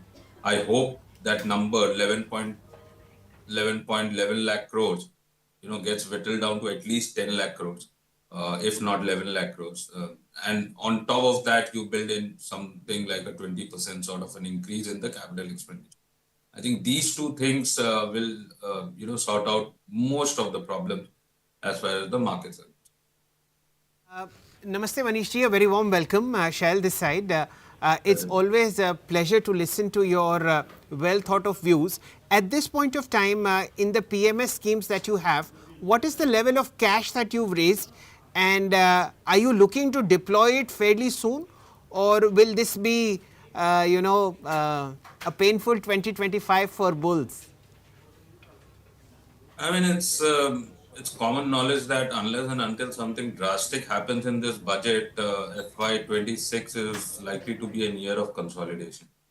And, there's no way that one should expect the returns that came in fiscal 25, or not even fiscal 25, fiscal 24. Post the pandemic, the sharp run up because the mood point is that, for stock markets to do well, your corporate earnings have to do well. And corporate earnings today are not in a great shape. And that is something which will keep the lid on stock prices on the upside. So cash levels in a AI scheme which I run is close to 10% as of now. Okay. And PMS, basically there will be hardly any cash because it's all. Manish, now when ultra HNIs approach you to manage their money, have their expectations improved? Have they come to some kind of sense that the rally that we have seen in the past 3 years or so was unsustainable, and perhaps that one must be a little cautious ahead? Has that realization sunk in? No, as far as the retail HNI customer is concerned, I think over the years they have matured quite a bit. It's no longer playing the herd mentality, which was there 20 years back. They are quite literate in terms of how the financial markets are going to move and what is happening in the global context, so on and so forth. But one thing is for sure is that the last 4-5 years of one-way non-stop rally in the markets have elevated expectations as far as returns from stocks are concerned.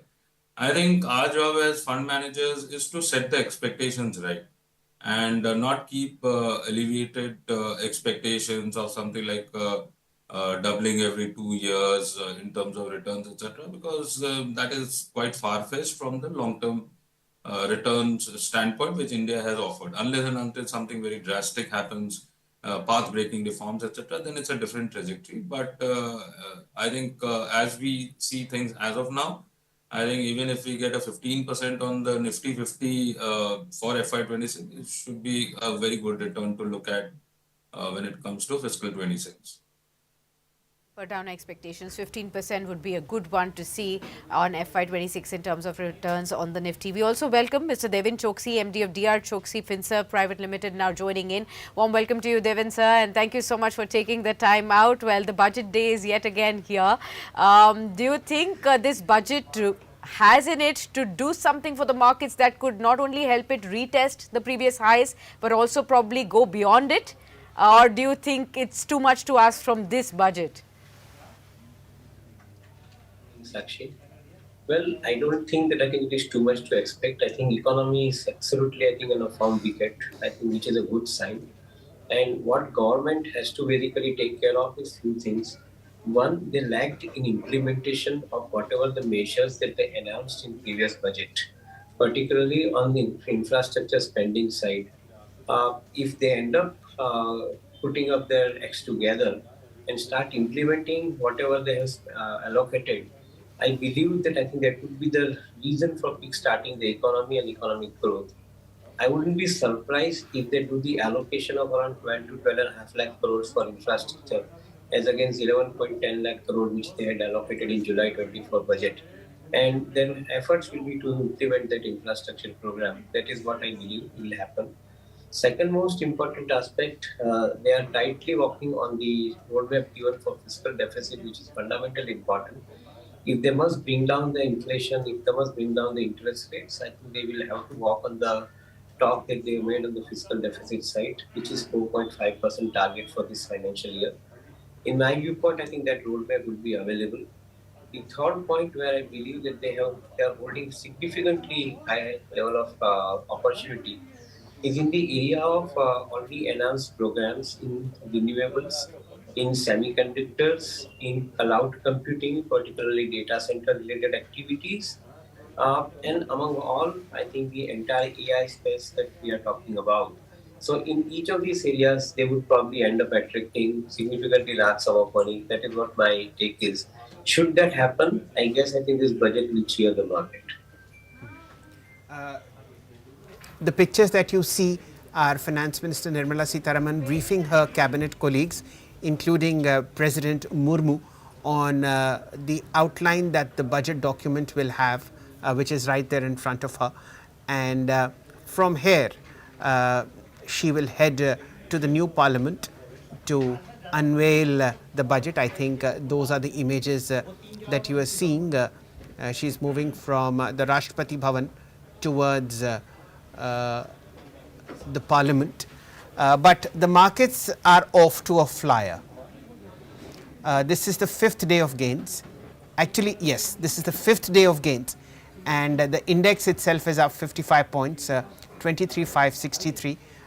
Decent gains coming in the small cap space, the broader markets as well.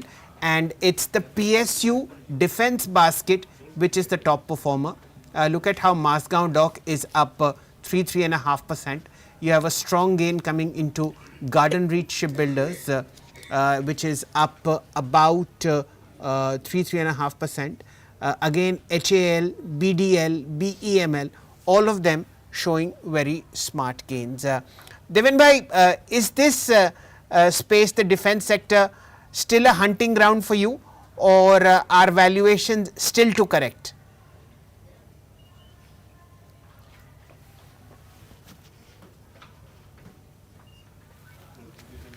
Devin bhai, the question was for you. The defense sector, have the valuations corrected substantially, or is there still room for fall?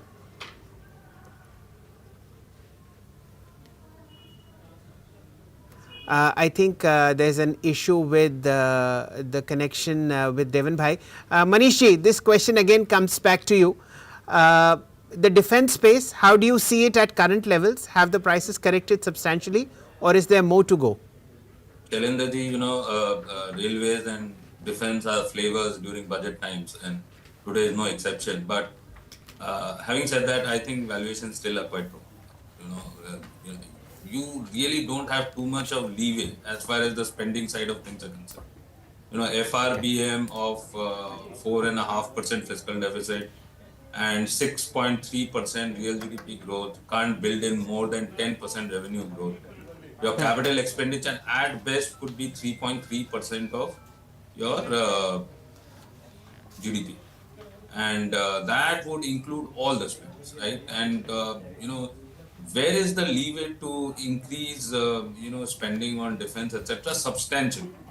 So, having said that, yes, there has been a pullback from the recent lows of the defense company, but I would believe that valuation still up. All right, and let's also welcome another guest. We have with us in our studios a very special guest joining in, Punita Kumar Sinha, Managing Partner, Pacific Paradigm is joining in. Warm welcome to you, Punita, and thank you so much for joining in on this special broadcast as well. Of course, all the conversation around what this budget could have, could it really set the ball rolling for the economy and drive sentiments higher on the D Street as well? That's the big ask. But I want to first ask you, are you looking at more indications from Trump's commentary, or are you looking from Finance Minister's commentary this time around, Punita? Well, that's a very important question, because I think what the Finance Minister can do is really focus on our domestic economy. But the markets are not just working on the domestic economy. There are a lot of the foreign investors in particular are impacted by what happens globally, and some of our companies also impacted by what happens globally. So President Trump's comments are just as important, because they control the external economy, and the Finance Minister can really control the internal economy. Namaste Punita ji, and a very warm welcome to you. I must, I'm a little nervous asking this question, nevertheless I will. Who did you vote for in the US? A vote is a private matter. Okay, I have my answer. Okay, now let's focus on our markets. We've had this unrelenting selling by your foreign friends, who were Indian friends as well. Like they are taking away money from Indian shows back to the US. US 10-year yield, you know better than most of us put together. How do you see this trend? Will this continue? So far, $80 billion have been withdrawn in the last 15 months or so. Where do you stand on this equation? Well, I mean, frankly, it wasn't that they were favoring one regime over another. It is simply valuation disparity. And the Indian stock market had gotten a little frothy, particularly in the mid and small cap space. And therefore, everybody knew that the valuations were not being supported by the underlying growth, and it was only being supported by flows. So, and the domestic flows predominantly.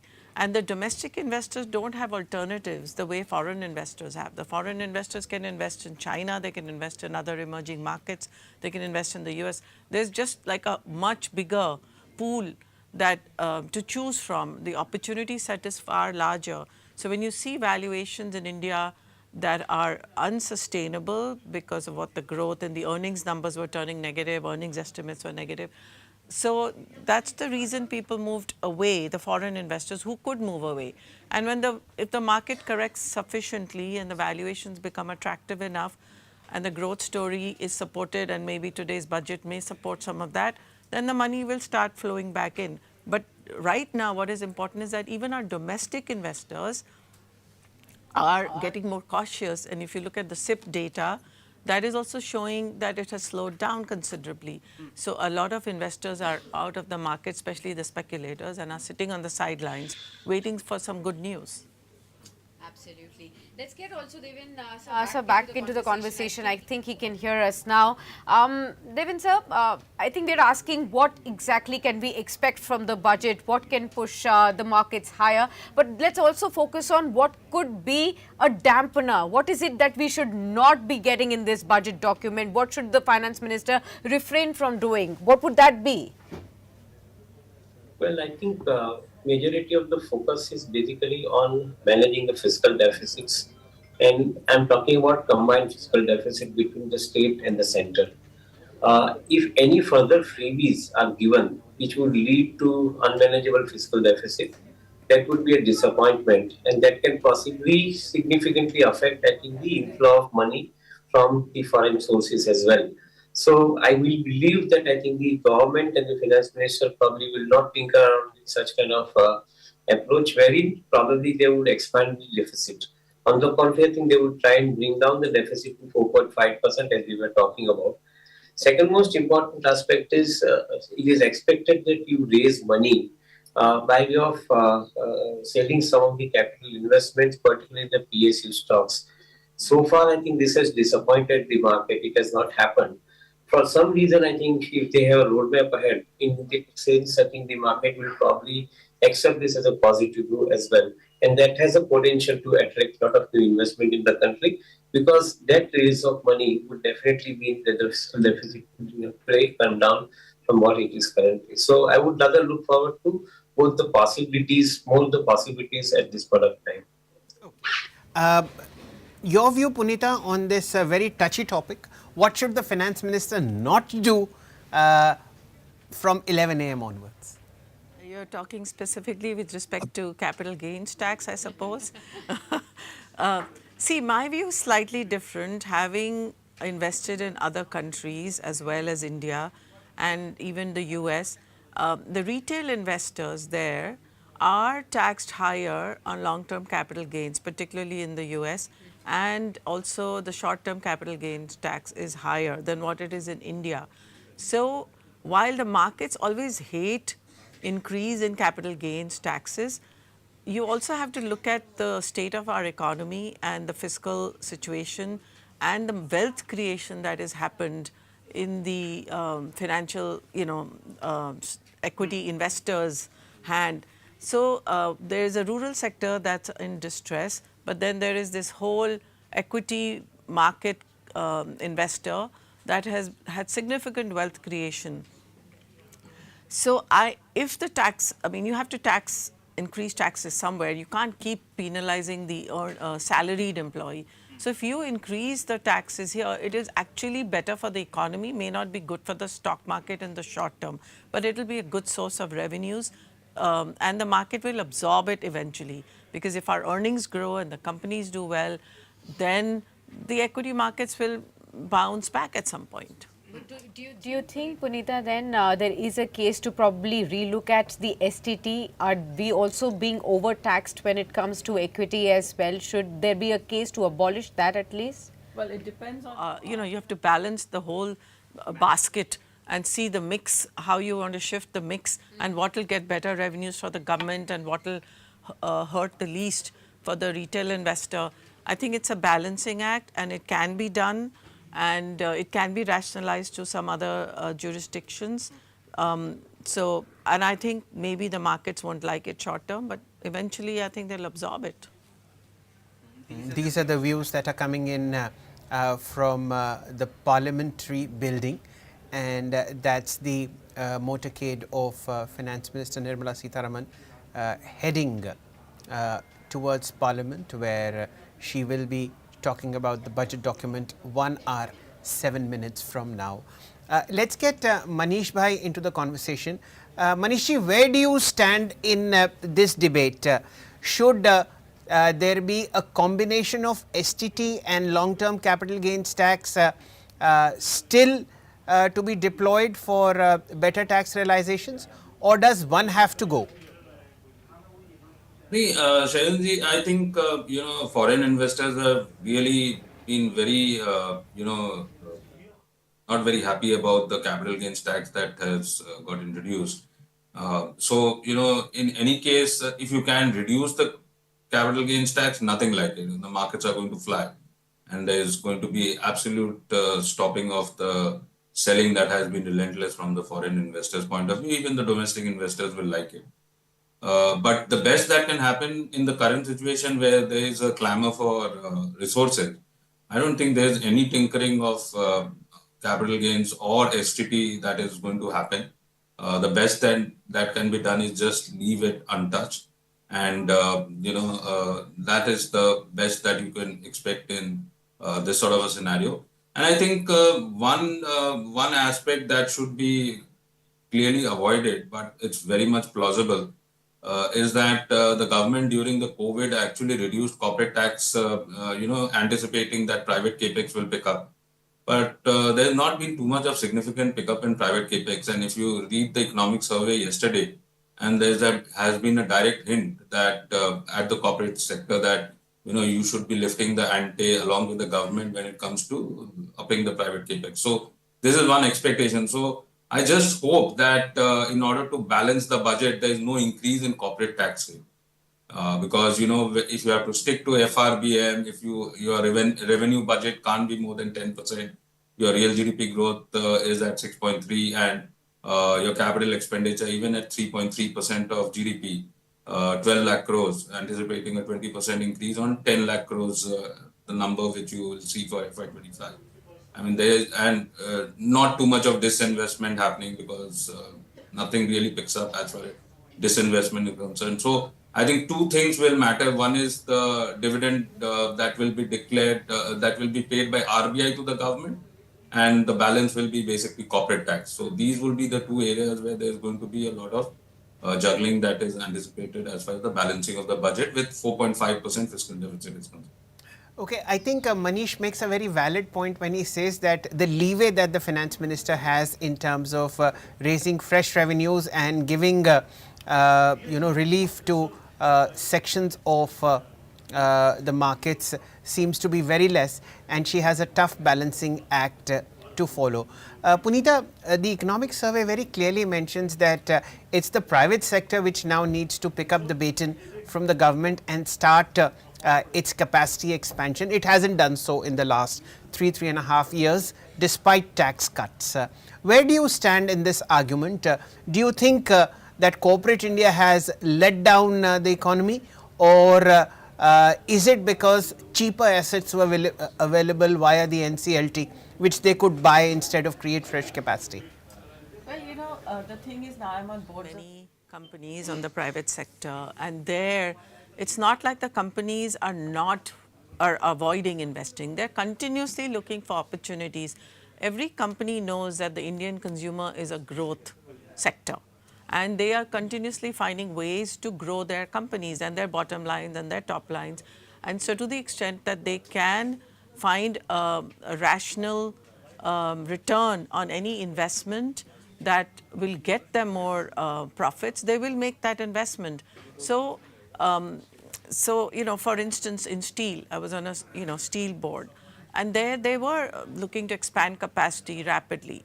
I'm on many other sectors. In the pharma, companies have so far been focused on the US generic market, but now increasingly they are also focusing on the Indian market, the Indian patient, and finding ways to reach out to them. So it's not like the companies are not coming up with proposals. It's also that it has to have a decent IRR and a return on equity for your stock market participants, for people like us who want to also hold the company's ROE and return ratios and also be accountable. So both the boards, investors are always looking at these ratios, and therefore the companies, to some extent, if they can't find the right asset at the right valuation or the right investment case where they can grow rapidly, they shy away from it. Okay, Punita, it's time to thank you, but I want to ask you something interesting. How long is going to be the budget speech today, and which is the word that will be spoken the most in the budget speech? That's an interesting thing. I haven't thought that. I suppose it will be your standard. I don't see it being different than what we've seen in the past, because there is a lot to be discussed given the state of the economy. And I think what will be discussed the most, the word could be potentially wages and employment. Okay, last time it was tax. So let's hope wages and employment. That's something that Punita is betting big on. Thank you so much, Punita, for being with us and sharing those wisdom, balls of wisdom with all our viewers. Keeping our fingers crossed that we do get some goodies out of the budget speech today. Devin sir, quickly before we thank you as well, what is it that is your number one ask from the Finance Minister today? Implement. I'll take one. Implement whatever the measures that we have already announced, implement it well. I think the government has possibly let down last year on the implementation front. And as a result of which, I think the economic growth has come down. I think if the economic growth has to come up again, then probably I think implementation of those measures are absolutely important. And I think, as I was making a point, I think these four areas, the renewables, the AI, the semiconductor, and computing, these four areas deserve to add into your PLI scheme for further attracting investments. Okay, let me just take this opportunity to take the final question from Punita. I'll request the PCI to please show Finance Minister Nirmala Sitharaman. And the view is on this Madhubani sari that she is wearing, Punita. Any thoughts on the Finance Minister's choice of wardrobe this time? Oh, I love Madhubani. I have a similar type of sari that I bought in Calcutta many years ago, similar white with Madhubani. I love all these ethnic saris, and I think it's great she's promoting it.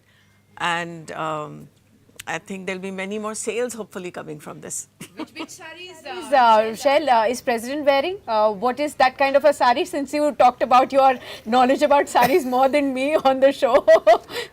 So I think that's a Chanderi. That's a Chanderi? Yeah. Okay, we'll find out in the fine print then. We'll find out. And I have one more task to do. I think the better half is also watching. So I'll have to get this Madhubani from somewhere. Yes. Oh, it's easily available. I have exactly something similar. With that, ladies and gentlemen, we'll again take a look at the markets. The Nifty is up 47 points. There is a sea of light green across the Lal Street. Spaces in the defense counters like Mazgaon, Cochin Shipyard, Garden Reach are in good shape. You have a strong move coming into railway counters such as RVNL, Railtel, IRCTC, IRFC. These are all pre-budget plays. Fertilizer is doing extremely well.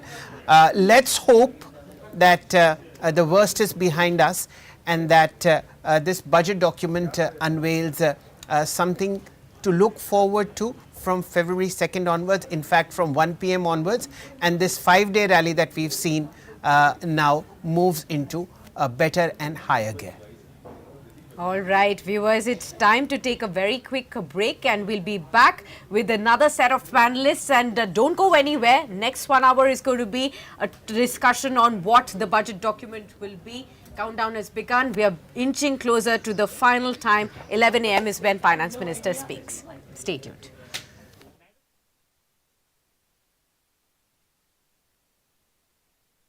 Budget Day, the BT way. Catch all the action with our top anchors only on Modinomics, Saturday, 1st February 8 a.m. onwards. Modinomics 2025. Banking partner PNB. Research partner